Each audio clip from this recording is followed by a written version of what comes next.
We got a down tree over here. I think we're almost to Moro Rock.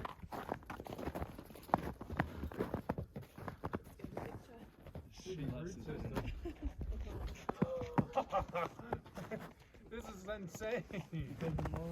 Yes. How far is it? Oh, from here, not far, like 5 or 10 minutes. Like you feel so small under these root systems. It's like fucking Avatar. Yeah. See if we can climb on top of this dead tree here.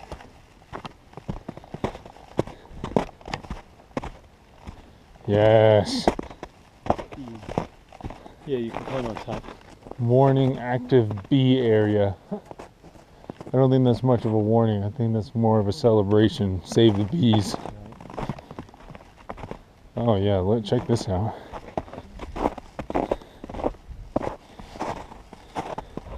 You feel so, like, I know this is only like maybe 10 feet up, but you feel so high standing up here.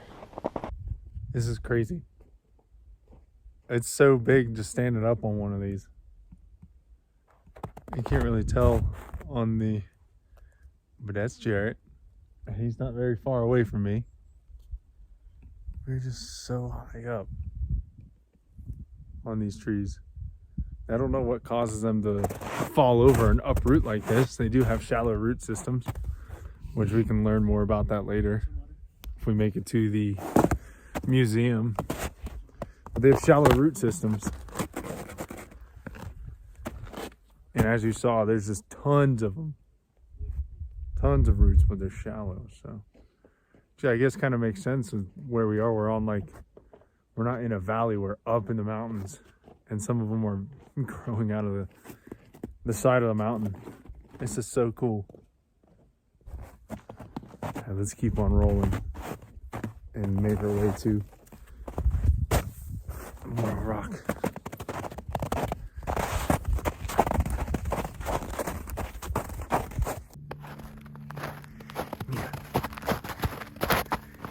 How you doing? How do you like the trees, the forest? You enjoying yourself? Come back here. You guys heard it first here. No words needed.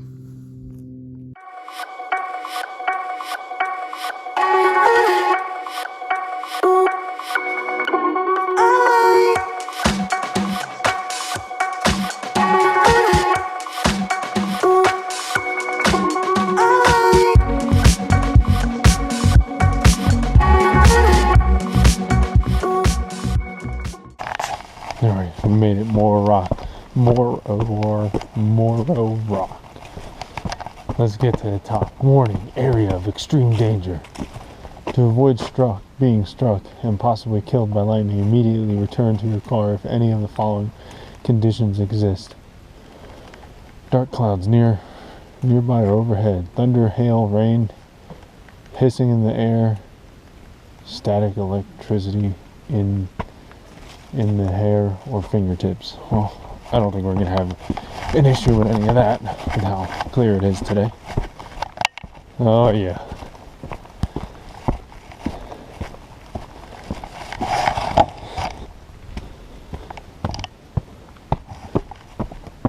This is well worth it. Whoa.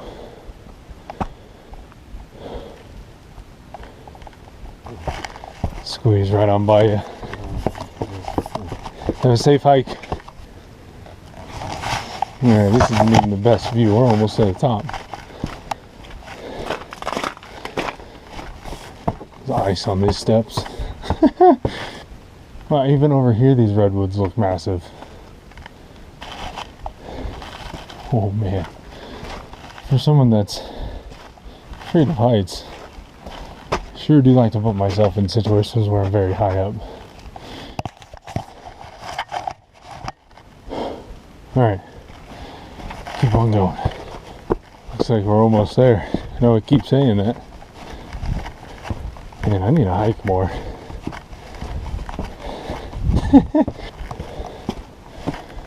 Jeez. That was funny, you almost couldn't see These stairs, you just turn right back around and go up.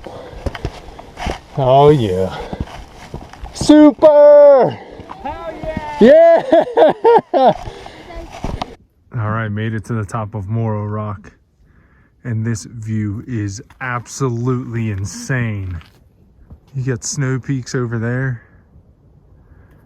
You got the redwoods over there. And then you've got the valley and the mountain range over here. This is just unbelievable.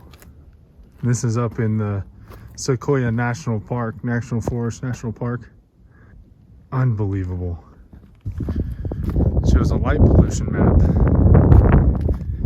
You see right here, Los Angeles, Bakerfield, Porterville,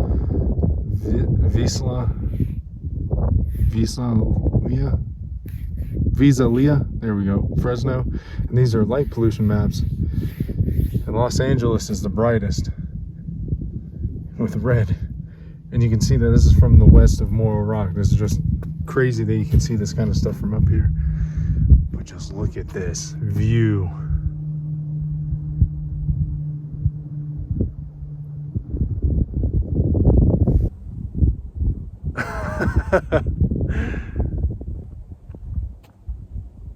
A little bit about the redwoods as we were walking up here. I'm sure obviously we saw all the redwoods that are all charred up and damage from forest fires and stuff like that. Some of you may think like, oh, that's pretty bad, like Smokey the Bear, keep mitigate forest fires and stuff like that. But the redwoods have actually grown in a way to benefit from forest fires, and they do that with not only with their bark on some of the trees is up to 2 feet thick, and a lot of their bark retains a lot of the water, which helps with fire resistance and all that stuff. Not only that, but they're cones, so they are conifer trees, so they hold cones, such as this one right here.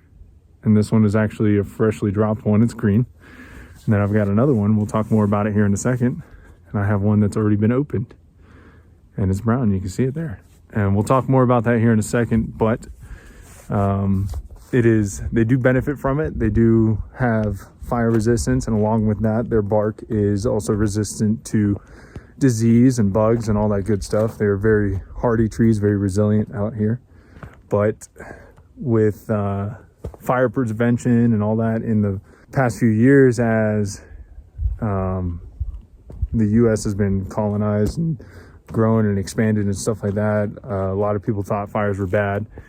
And with that, preventing fires allowed a lot of undergrowth to grow, a lot of trees to grow a lot higher. So the sequoias that can survive low severity fires are now faced with high severity fires, or mid to high, they're not equipped to handle fires like that, fires that rage and can reach up to their canopies and their treetops. So there are a lot of trees that are anywhere from 10 to 15 feet in diameter that are dying from these, and those are like a couple 100-year-old trees.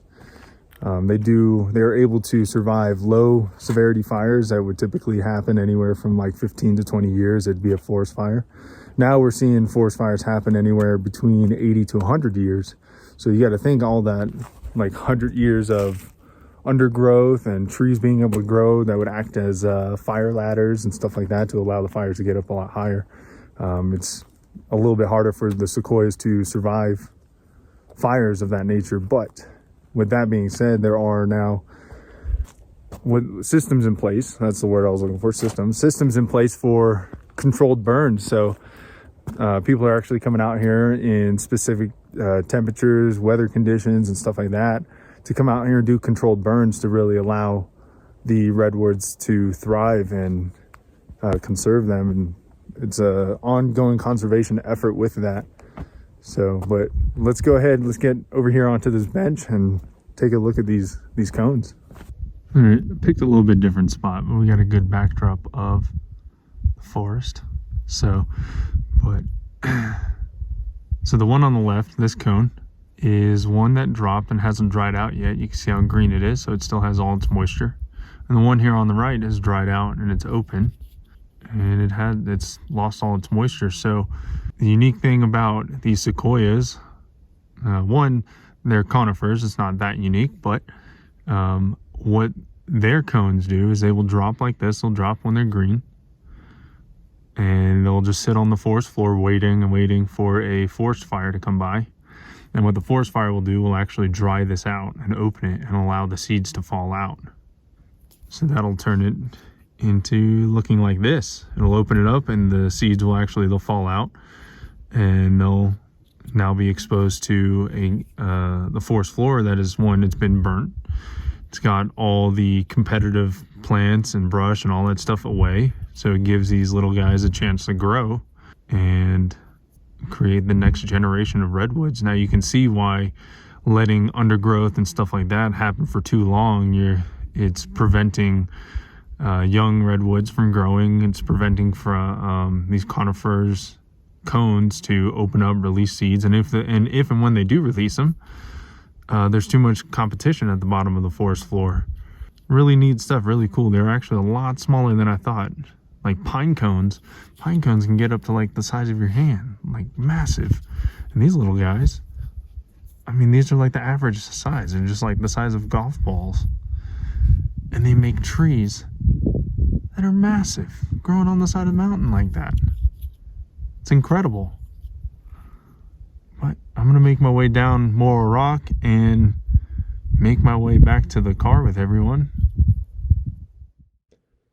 All my cameras ended up getting drained on this trip. I never got to film the museum that was at the parking lot after I got down off of Moro Rock. But I went through there and I ended up learning more about the cones that the sequoias produce. And of the ones that don't fall off of the tree, they can still get dried out by forest fires just from the sheer heat being produced from them, can dry them out and allow them to open up and actually drop the seeds up top, which is more of a vantage point if you think about it, because once they drop, they can either get picked up by the wind and just spread out more, disperse more across the forest, which is absolutely incredible. And the size of the seeds, if you thought the cones themselves were small, the size of the seeds are like the size of oatmeal oats, which is incredible to think that such a small seed can blossom into such a massive tree. It's unbelievable.